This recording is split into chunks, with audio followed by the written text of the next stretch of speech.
Hello everybody, and welcome back to another episode of the single-player Let's Play series that we have here in our Enigmatica 6 mod pack world. So today I kind of wanted to show off a couple of things that happened in between episodes. So I had recorded a good bit of this introduction and basically had gotten started with the new Tinker's Construct build when I was stricken with a couple of issues with my GD launcher and lost all of my instances. Now, very fortunately, I did have a backup of this from right before I had started recording, but that meant that all of that work had to be redone. So, one of the things that I did that I didn't see a point in recording or going over was I have completed our quest line in Tinker's Construct, as you can see. I did most of these things, and most importantly, I got into the Foundry, which I had not yet done. So as such, I did decide to kind of rebuild and rework our handy-dandy little Tinker's Construct area over here, and I thought you would find that pretty fun to come take a look at. So this is what I've put together. We've got a nice little bridge over. Some lighting has finally been put in for the area, and you can see we have two smelteries now. We have one for lava, and one for blazing blood, and we have corresponding tank refills for both of these. If we come around back, you'll see that it goes all the way around. There's, all the terrain's been cleaned up and converted and such, so everything there is all set up and wonderful. And then I've created ourselves a foundry. So, with the Tinker's Construct lineup done, again, I wish I could have shown this all on camera, but it was just kind of, at that point, kind of a pain to keep on doing that. So, I'm very grateful and very fortunate that I did have a backup, but yeah, unfortunately, that video footage just wasn't going to happen. But I think one way we can make up for that is by building up a new botanical island for all of our Botania needs. So let me go ahead and get that started. Okay, so what do you think? I know it's been a little while, and I know we've been doing a couple of different things here and there, but I'm pretty happy with this build. I'm pretty thrilled with how things turned out here. We've moved everything over. We've got our auto bone mealing and planting station to get our petals automated. We have disguised most of our modular routers and fit them in kind of nicely here in order to produce plenty of living rock and living wood. So yeah, I think this all turned out pretty good. Now there is one quest in this quest line that I did do that was, again, part of that footage that kind of got lost. And that was for the Narslimus. This guy basically allows you to put it in a slime chunk, and every single time that a slime from a slime chunk would spawn, it gets canceled and in return produces mana. What I would like to get into are the following. I'd love to make a Clayconia. This allows you to convert dirt into clay, if I remember correctly. There is also the hopperhock, which is a great plant for picking up items in a range. I should do that. And then let's see, what's another thing that it wants us to do? We've got the Clayconia and we've got the polydesiac. Let's go ahead and take a look at that as well. Because what I'd love to do in today's episode is wrap up this chain of botanical items and maybe take a look into some wireless refined storage, maybe, because I feel like at this point we're kind of running out of how many different places we should put a refined storage grid. So maybe we should look into something like that. But anyways, for the hopperhock, I think I have everything I need. I got this fern. I spent so much time in the previous run of this Let's Play recording trying to find ferns. But this time, as I was building out this area, we got a traveling wandering trader. I'll cut that in real quick.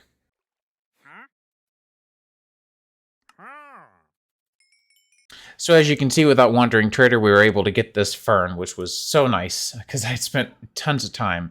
And this fern will allow us to make redstone root. Redstone root is basically, if you use that in a crafting recipe for a flower, that's your way of knowing that this flower will stop working if you give it a redstone signal.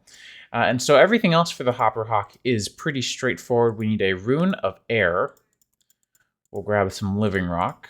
And if we come over here, boom, Rune of Air. And now if we grab some seeds, whoops, did not mean to rotate that. We can go ahead with our rest of our ingredients. Let's see, we had all of these guys, right? Perfect. And that gets us a hopperhock. So like I said, if you, what you can do is if you make this a floating hopperhock especially, let's figure out where, there we go, we can do this. And put this on a chest or some sort of inventory. It will pick up any items in the area and toss them into that chest. See? So yeah, the Hopper Hawk is a super useful way of sucking up items without technical mods like modular routers and just kind of sticking only with Botania. It's a very cool magical way of doing something like that. The next thing I would love to make is the Clayconia. Let me just grab this reward and take a look at the Clayconia description just to get a refresher. This uses mana and basically functions similar to the Pure Daisy, but it uses dirt, I believe. I can confirm that real quick. Oh, we got a full band of mana again. Nice. If we open up our Lexica Botanica and we open the Clayconia. Let's see, sand. Sorry, not dirt, sand. So the Clayconia will be these. Was it just 5? I guess so. Cool. And that gets us a Clayconia. And we can also make it the floating variety because that just seems to be more convenient most of the time. I believe there is a way to uncraft them. It's just been such a long time. So if I grab something like sand, right, we put this near to a mana pool as well. That's another important thing. So if we tell you to grab from this mana pool, you see now it's full. If I place down sand, it's going to convert one piece of sand into one ball of clay. So that'll get us a clay. Pretty neat little utility, basically. If you ever find yourself in a tight spot, it's a great way to create clay. And what I will probably do at some point in this Let's Play series is automate clay using that, because clay can be used for a handful of different things, as you've already probably figured out. So that gets those two. And the last one that I want to get into is the Polydesiac. So it looks like we have all the flower petals for this. There's no surprise there. I'm going to go ahead and dump those in, so that way I don't have to remember them. Looks like we also needed 2 different runes. We need a Rune of Fire and a Rune of Lust. So for the Rune of Fire, we have everything we need for that. That's pretty straightforward. And for the Rune of Lust, we're going to need Summer and Air.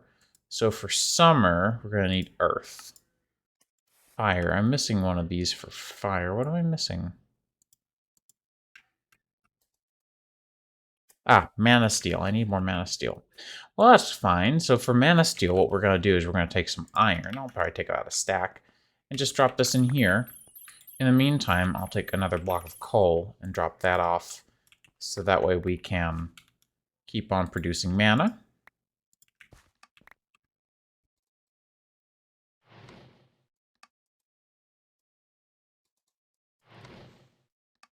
We'll do that, and so now we can continue on with our recipes, right? So we had, for the Rune of Fire, we had another brick, another wart, gunpowder, like so.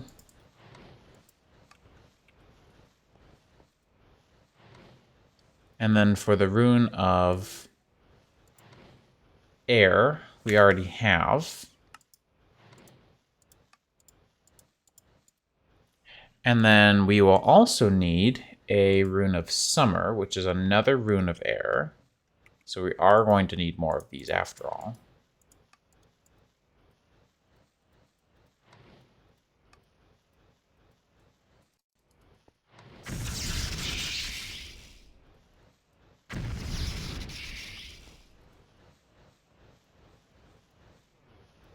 And we're going to need another Rune of Earth.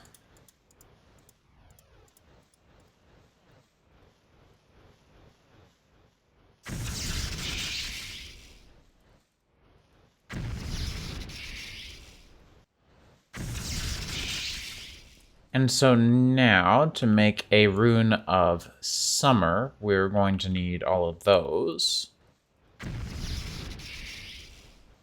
And because this is one of the more advanced runes, it does seem to take a lot more mana to do. But we do get all of our previous recipes so far. And so lastly, to get our Rune of Lust,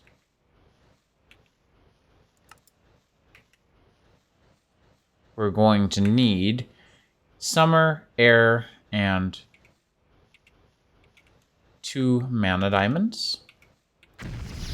like so. And since this is a tertiary recipe, this will take up probably the most amount that we've seen so far.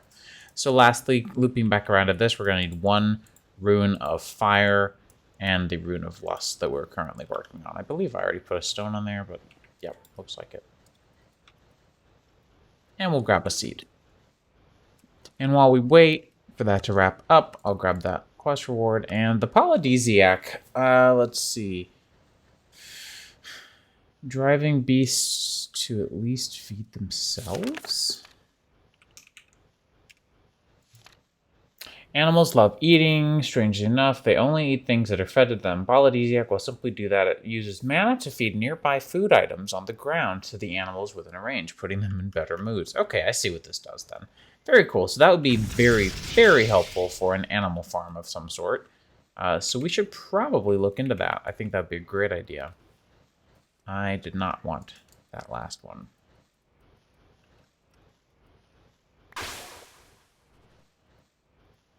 And there we go. That got us the Polydesiac and another quest reward for mana diamonds. Awesome. Like I said, we'll play around with that at some point soon because it's kind of difficult to get directly into that at the moment. And then the last thing is the Rosa Arcana. Now, the Rosa Arcana allows you to purify XP orbs into mana. And I think that will probably be somehow the way that we end up making mana this Let's Play. Is we're probably going to have a mob farm with some sort of automated killing machine that uses this crazy good sword we have here that produces an insane, absolutely nutso amount of experience. So we will play around with that because I definitely think that that's the way to go. Let's go ahead and look at getting a Rosa Arcana because I definitely think this will be our go-to. And because we already made a Rune of Mana, we are good. We can just dive right into that. If you'll recall, the Rune of Mana is the one that takes extra mana and also uses a whole bunch of mana-based items. Anyways, there's our Rosa Arcana. It's pretty fast, isn't it? Let's go ahead and make this a floating guy, and I think we are going to be okay on mana going forward. So let me grab that coal before it all gets used up. And when those endoflames over here finally die out and they run out of fuel, I will break them all and we'll start to play around with the Rosa Arcana a little more. But essentially you can see as I walk up to it, it took a bunch of my experience and started filling this up. And as you can probably imagine, we are doing great on experience. So what I'm going to do is I'm going to break all of these because I really don't think we're going to need them.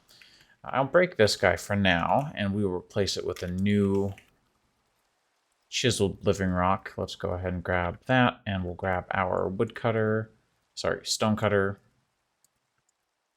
to create one of these, which is chiseled, whoops, to take its place. And then all we have to do is put down our floating Rosa Arcana. And you can see we're going to be producing quite a bit of mana. This guy is filling our mana spreader up faster than it can keep up. And we're at 50 levels, which is a lot, but if you'll remember, we are storing a bunch of XP, and XP is just not really a problem for us at this point in the game.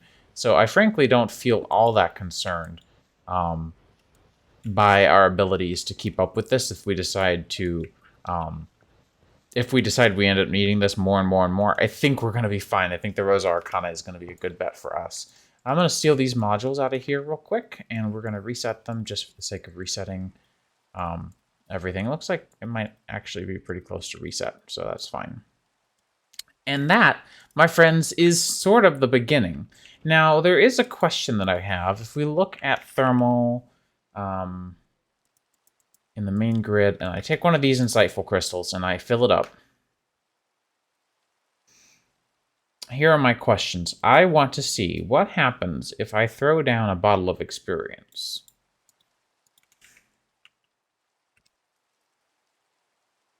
Bottle of enchanting, sorry.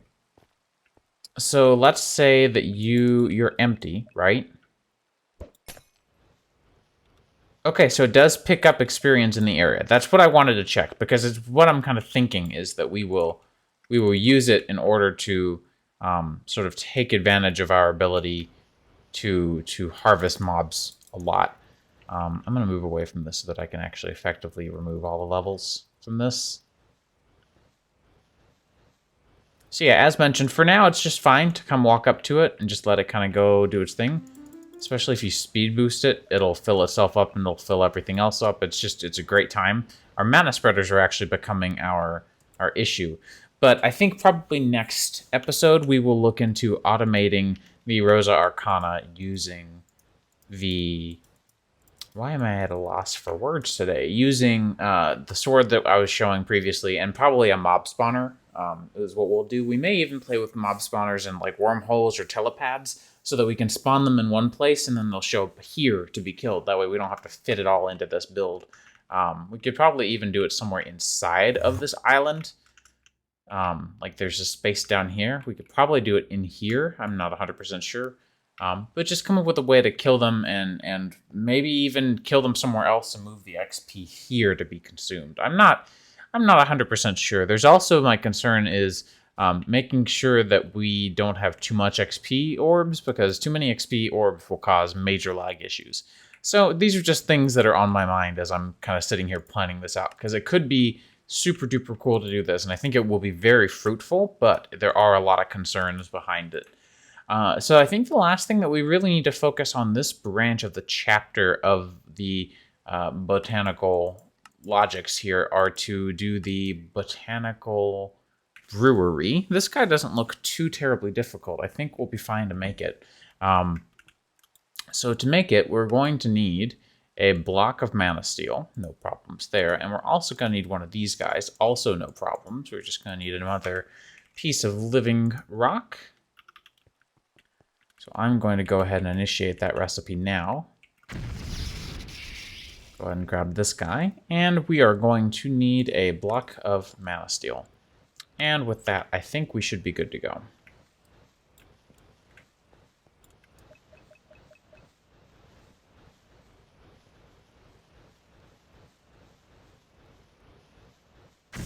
There we are. Beautiful. And there is our Botanical Brewery. So the Botanical Brewery is kind of exactly what you might think it is. It is a brewery that allows you to do some cool brew crafting using, or to create these flasks. So you can give it, for example, an Alf glass flask, which would require Alf glass, which we don't have yet because we haven't gotten into the Terra Steel side of things yet. But when we do, it'll be perfect for that. But essentially, what we'll do is we'll have a buffer, and we'll get into Alfheim next episode, hopefully, maybe, possibly.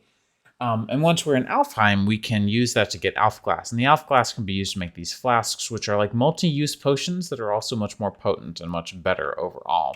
But I think we've been focusing a lot on magic mods lately, so I was hoping that for the rest of today's episode, we could possibly maybe sort of kind of get into some refined storage again, because it's been a little while since we've done it, and there's a lot left that we can do. I think the biggest thing that I want to do today is look at the refined wireless crafting grid and the refined wireless transmitter. So this shouldn't take too terribly long to craft for the transmitter itself. This is a very straightforward device. I just put it down, and I can hook it up anywhere. And what I think I'm probably going to do is just hook it up right here, because it doesn't really matter where it goes, as long as I know how to access it. I don't know why it's not lighting up, but we can sort that out at some point. Now, I'm going to need a crafting grid to go with it so that I can actually use the access my stuff remotely. So we're going to go for a wireless crafting grid. And to do that, we're going to need a normal wireless grid, which will require a normal grid. And I believe we just do quartz instead, we can make this a little easier. So let's go ahead and do some of this micro crafting that you've already seen me do a couple of times before.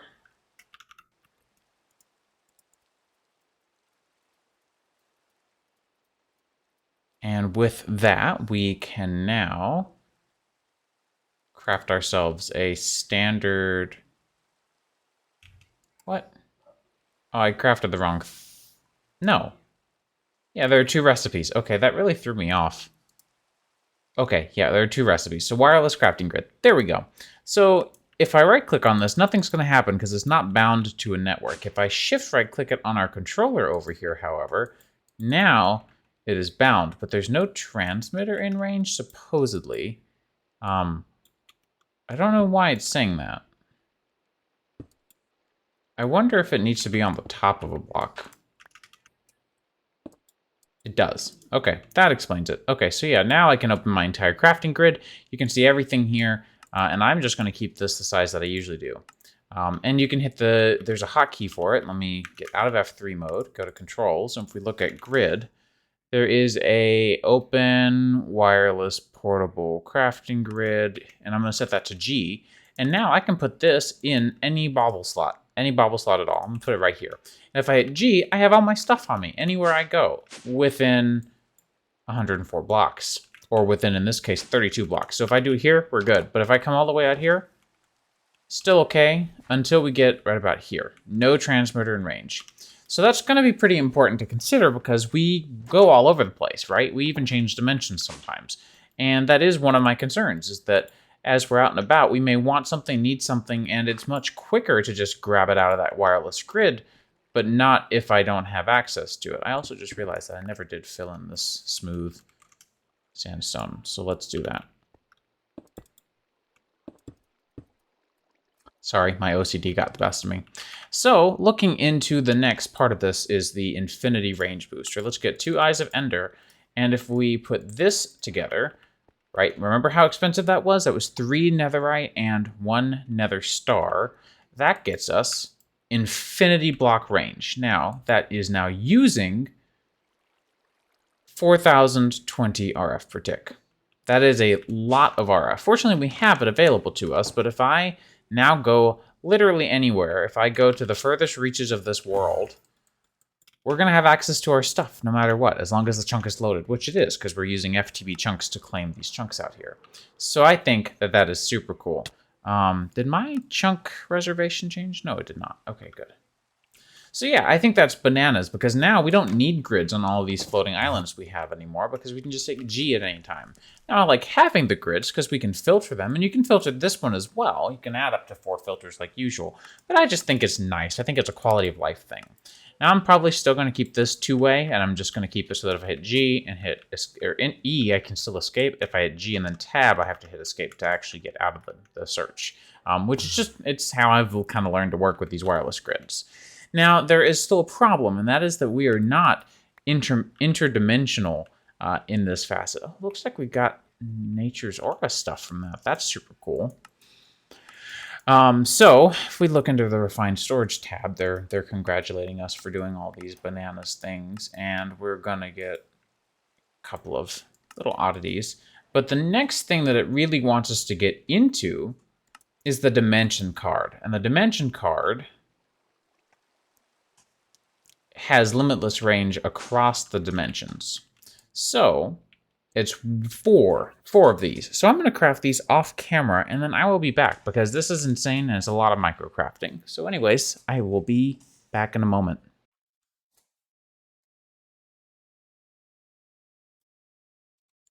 And there we go. 1 dimension card. So these dimension cards are very expensive. You saw it cost 4,000 RF per tick. But this one costs 8,000. Now, what I'm not 100% sure on, it says that the range is part of it. Is that true? Because it didn't show a new number for range. Yeah, that seems to be working still. Cool. Okay, well, there you have it. So now we have unlimited range for all of our items. No matter where we are, we can just access our stuff, which again, it's mostly just a creature comfort, a major convenience for us more than anything else. It's just super duper helpful to have. So yeah, I think that is a super nice little tidbit. So anyways, looking back into the rest of the refined storage network of things that we can do today, I think we may try to knock out the rest of the refined storage logistics here, and then maybe move from there. So what we can do, we have a couple of things. We could probably go ahead and do an interfacer, maybe iron crafter or a netherite crafter even. What's netherite take? Okay, so just diamond. and then a bunch of the neural processors. Interesting. We may look into that. It seems kind of a bit much right now. As you guys can probably tell, I'm not super into the whole min-maxing the every last little bit of the game, but we could probably do a little bit of cleanup and maybe set up a little bit of auto-crafting. How about that? So why don't we get some auto-crafting going? So if we wanted to do some auto-crafting, I'm thinking we're probably going to want to do, at the bare minimum, some crafting for refined storage and probably a couple of the basic mods itself. So let's do a crafter. And I'm going to start with the basic tier, but we can upgrade this, as you probably can recall, and we can upgrade this to iron, and I'll probably upgrade all the way to gold. However, to do gold, we're going to need a couple of other variants, so maybe we should hold off for just a second and just slow down. Taking a look at the iron crafter, that gets us some advanced processors. That's actually super nice. But the crafter basically works in one of two ways. If I grab some cables, you've probably already seen one of the ways, and we're going to talk about the other one as well while we're at it today. So let's go ahead and route a cable route over this way. So we should have something sort of like this, I think should work just fine.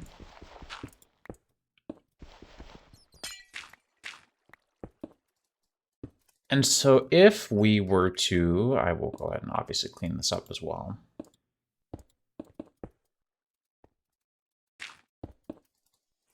If we were to toss down our crafter here, you see how there's this cool little matrix here on the front, the little 3x3 matrix here? The direction this faces into implies that whatever you use to craft can go into this. In other words, let's say I put a chest here, right? And then I told you using a manager refined. Do I not have pattern grid? Pattern grid. This is what I was looking for. Let's put a pattern grid over here.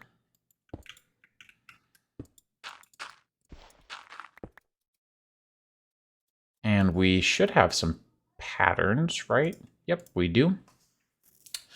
If I were to hide JEI by hitting Control O, let's resize this, of course, and we'll keep this normal. Let's say I wanted to teach you how to make more patterns, and we said let's just use exactly glass, no replacements, no recolored versions. I just want plain uncolored glass, and we said create, and I put this in here. What's going to happen, and you notice it's named chest because there's a chest in front of it. It usually likes to name itself whatever inventory it says it's connected to. If we were to then come over here and go to pattern, you see how it says I can craft this. If I hit start, what's going to happen is it's going to... Never mind. These are apparently aware. That's strange. It's supposed to basically be able to figure out that a machine is functioning. I guess it's different now. Either way, sorry about that. Super strange. Either way, we're going to set this up to look upwards because we don't care about this connecting to something. We do want it to use these crafters to make patterns, though. So we're going to go ahead and be sure to tell it to go ahead and make us probably another 30 patterns. Sorry, not crafters. And we can, I believe, take speed upgrades and put those in these. I'm not 100% sure, but I think we can.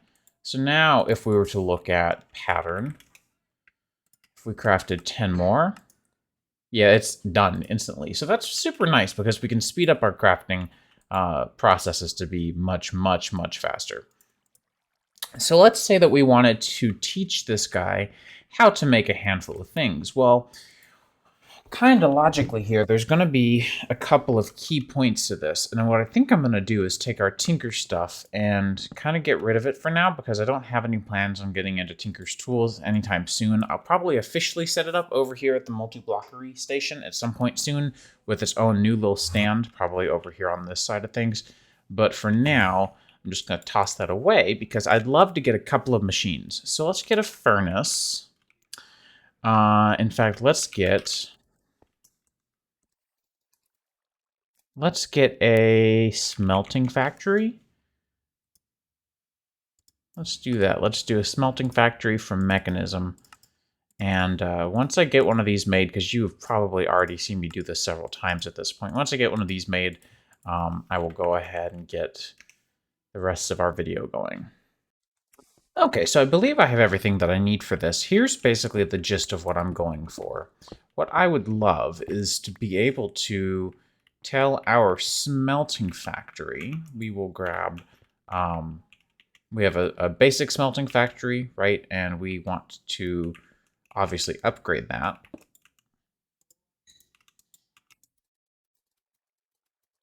And I have all the way up to the elite tier, which is our only machine that has this tier. And I also have speed and energy upgrades for it. So what we can do is we can tell you to function like so. And if we use the power of the new refined storage, there is a new feature in refined storage that has been added back, and that's to create covers. And we can make covers for our cables. So this means that I can route a cable along the side here and not feel embarrassed that it looks terrible because we can cover it now, which you've probably already noticed that I've done in a couple of places. I just didn't really mention too much about it because it wasn't a huge deal. But what we'll do, in essence, is we will do the following. We will say, with another crafter, which we might need to actually do some additional... See, stuff like this, for example, this is a great reason why we would want to make the crafter is, or use a crafter, is to make these subcomponents, right? So we would want like the two cores. We can tell it to do those, right? And now if we come over here, obviously I would normally put these in a nicer order than this, by the way. We can now tell you, make me a crafter, and it will. And now I can upgrade that, and we'll probably end up making that its own recipe as well. But with an iron crafter, if I face this guy, I tell you, hang on, let's make sure we've got this all configured correctly. We want you to input in the top. Then if I tell you to input in the top, you'll see Ultimate Smelting Factory shows up. And so now if I were to do something like this, and I'll probably move this over a block because we're bound to have many other smelting factories coming up, or other machines, not just smelting factories. And then we do the crafter like so. Kind of hard to find a good spot for it.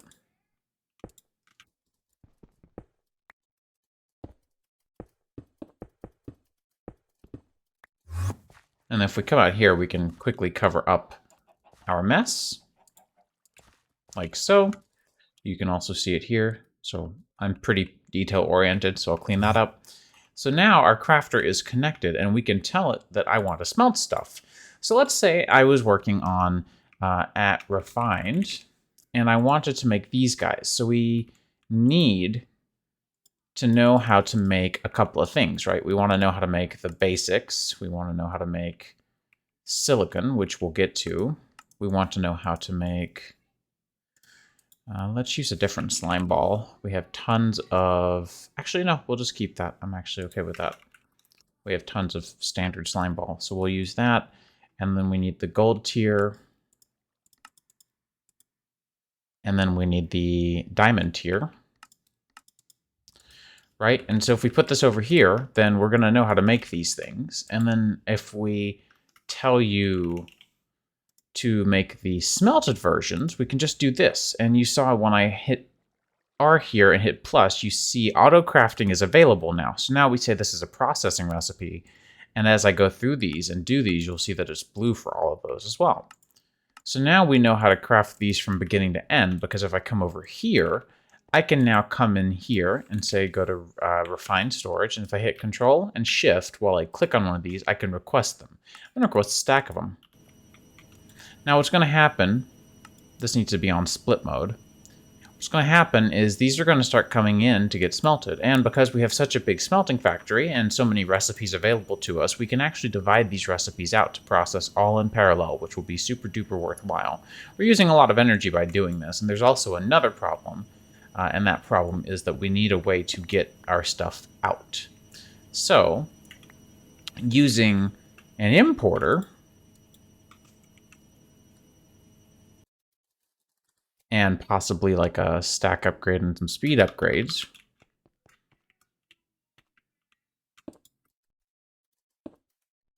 we can tell you to import from the back. Sorry, export on the back. And so now these items are going to go in, and it's going to know that the crafting recipe was done successfully. So what I can do now is just grab another piece of iron to make more covers. See how these covers are going to be super useful.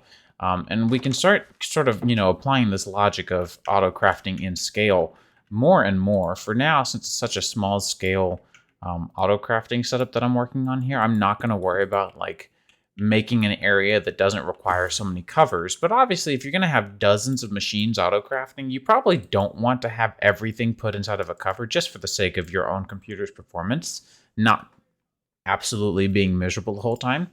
But what's another recipe we should probably teach? More than likely silicon. I mean, we're good right now, but eventually we're going to need it. So we can toss that in, add that to the collection. There are all sorts of things that we'll probably need over time that I think will be super useful to have. Stone. Let's say we just wanted to make same plain Jane smooth stone. I can just come here and do that. And what I'll probably do is, I think these are super fast kind of on their own from what I can tell. So if I split those, now I can come over here and request stone. And give me 320 stone. Oh, it chose to do stone out of carved stone. That was not quite it. So what we can do is we can click on this and go to alternatives, or we can just say only do it with cobblestone, and we'll just set the amount to be 1. And there we go. Now if I put this recipe in and we request stone again, it's going to start smelting a whole bunch of stone, and you can see because of the upgrade, now we're filling up more slots in our inventory here in this ultimate smelting factory. So there we go. Now we have a bunch of stuff auto smelting, auto crafting, so that at this point, if we wanted to make a crafter, right, we know how to make most of the things here. We should probably teach you how to make some of the rest of the things. So what I'm going to do is just sort of teach it how to scratch its own back by knowing how to make the components that go into making more crafters, because I think that's pretty important. What we're going to do, you know how to make stone now, right? So we'll just use stone. And quartz-enriched iron, of course. We'll say exactly this recipe, and I will be back. Okay, so I think we have everything set up here in order to make ourselves a couple of really nice crafters. You can see we can probably go all the way up to diamond, but I'm going to keep it simple and go with some gold crafters. I'm going to maybe make 2. And if everything goes well, we should be able to craft this without any hitches. And it shouldn't be that slow. You can hear our furnace going off. And if we look at crafter, yeah, they're already done. Look at that. Now I believe these have even more space. Holy, yes, that's a lot. And they are at a 5x speed versus 3x speed. So it seems like these are definitely the way to go. I may go ahead and make one more gold crafter. And you can see, wow, okay, hang on. So it's 25 times faster at the diamond tier. It's kind of expensive to go that high up, but it is definitely worth thinking of. You can see it costs, what, 36 diamonds for one of these, and I don't plan on going auto crafting crazy, so I think we're just going to be good with maybe 4 gold crafters. That's why I requested one more, is I'm going to take all these out. Oops, I want them all facing the same way. I want to take all of these out, put this back in, and once I transfer everything over, we should see a significant increase in speed. So what I'll probably do is categorize these with a... Why do I keep going on over to a grid? I don't have to. Although, I do want to dye this grid white. And I can't remember if you can dye these or not. I don't think you can. No, okay. The crafters, the base crafters themselves, I think you can, but I'm not 100% sure. But what I'm going to do is make signs, use these signs rather, and categorize our crafting. So over here we would have vanilla, which is why I'm going to wait for just a second and just toss everything in here, like so. I'm going to go and toss those in there.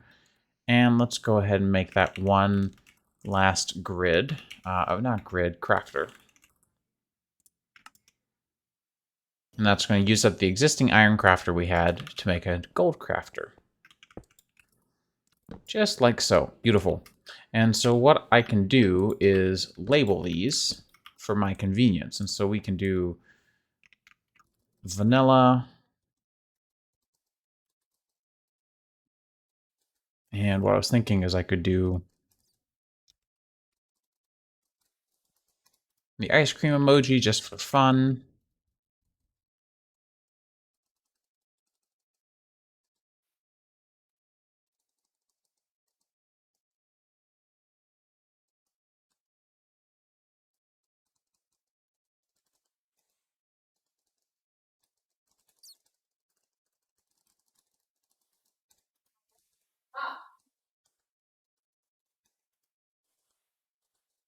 There we go, like so. That works.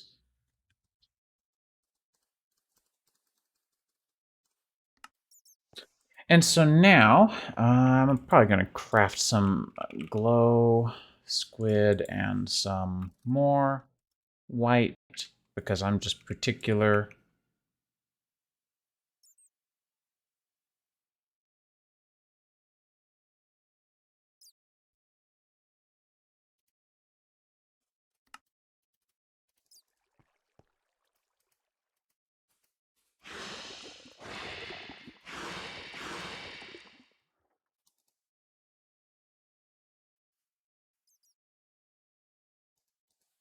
Okay, I think that works. So what we can do now is start to categorize our recipes a little bit. And I prefer this just so that it's easier to know kind of what the heck is going on.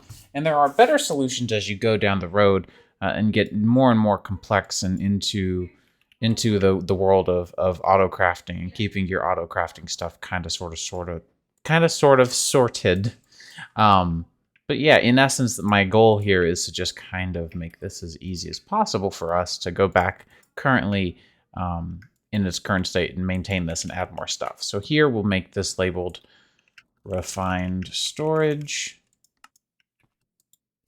I'll just do no emojis because it seems to confuse it a bit. And so now going forward, as we want to go into things and kind of play around, we can make it a lot easier for ourselves. So throughout the next couple of episodes, you'll probably see me adding things to this and not really mentioning it because you've seen it at this point. You know what's going to happen and how it's going to go. Just to give a quick speed test on the difference here, these are 5 times faster than a standard crafter. So if I requested 40 oak planks, 40, done. That usually takes significantly longer, and I could do a benchmark side by side, but that's just unnecessary if you ask me. I think it's just easiest to kind of keep it straightforward.